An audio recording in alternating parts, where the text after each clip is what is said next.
Moments ago, Israel launched Operation Rising Lion, a targeted military operation to roll back the Iranian threat to Israel's very survival.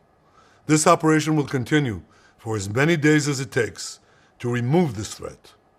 For decades, the tyrants of Tehran have brazenly, openly called for Israel's destruction. They've backed up their genocidal rhetoric with a program to develop nuclear weapons. In recent years, Iran has produced enough highly enriched uranium for 9 atom bombs. 9. In recent months, Iran has taken steps that it has never taken before, steps to weaponize this enriched uranium. And if not stopped, Iran could produce a nuclear weapon in a very short time. It could be a year, it could be within a few months, less than a year. This is a clear and present danger to Israel's very survival. 80 years ago, the Jewish people were the victims of a Holocaust perpetrated by the Nazi regime. Today, the Jewish state refuses to be a victim of a nuclear Holocaust perpetrated by the Iranian regime. Now, as Prime Minister, I've made it clear time and again, Israel will never allow those who call for our annihilation to develop the means to achieve that goal. Tonight, Israel backs those words with action. We struck at the heart of Iran's nuclear enrichment program. We struck at the heart of Iran's nuclear weaponization program. We targeted Iran's main enrichment facility in Natanz. We targeted Iran's leading nuclear scientists working on the Iranian bomb. We also struck at the heart of Iran's ballistic missile program. Last year, Iran fired 300 ballistic missiles at Israel. Each of these missiles carries a ton of explosives and threatens the lives of hundreds of people. Soon, those missiles could carry a nuclear payload, threatening the lives not of hundreds, but of millions. Iran is gearing up to produce 10,000 of those ballistic missiles within 3 years. Now just imagine 10,000 tons of TNT landing on a country the size of New Jersey. This is an intolerable threat. It too must be stopped. Iran is now working on what it calls the new plan to destroy Israel. You see, the old plan failed.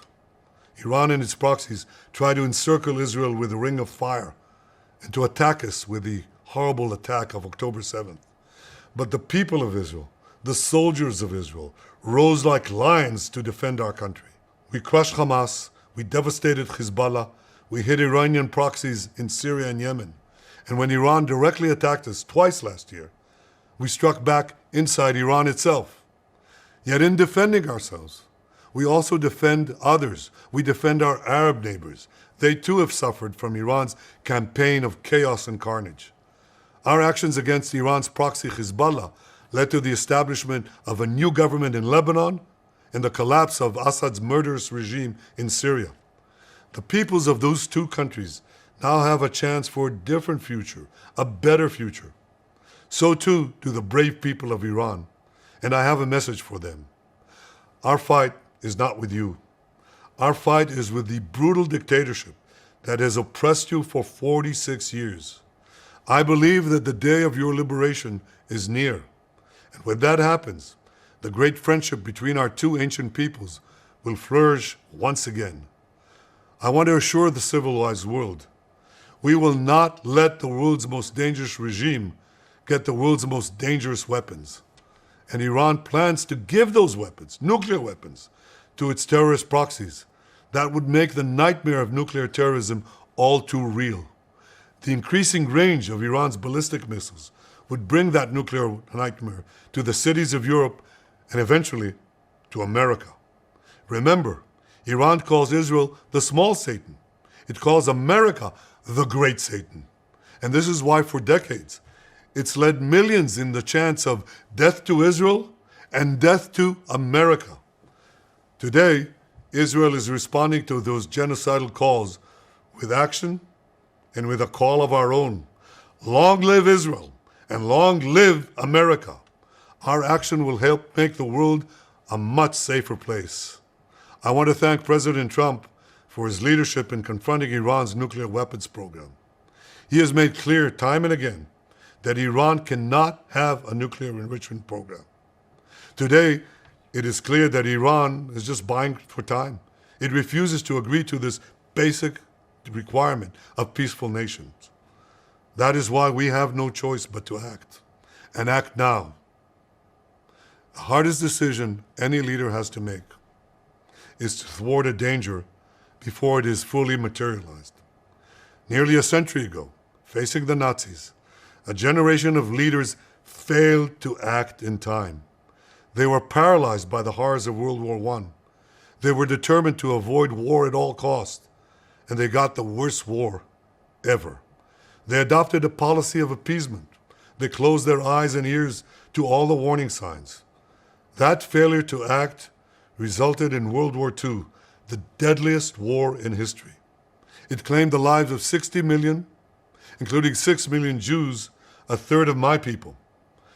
After that war, the Jewish people and the Jewish state vowed, never again. Well, never again is now. Today, Israel has shown that we have learned the lessons of history. When enemies vow to destroy you, believe them. When enemies build weapons of mass death, stop them. As the Bible teaches us, when someone comes to kill you, rise and act first. This is exactly what Israel has done today. We have risen like lions to defend ourselves.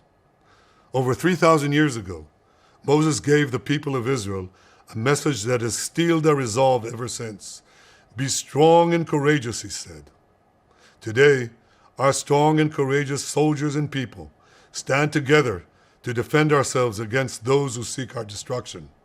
And by defending ourselves, we defend many others and we roll back a murderous tyranny. Generations from now, history will record that our generation stood its ground, acted in time, and secured our common future. May God bless Israel. May God bless the forces of civilization everywhere.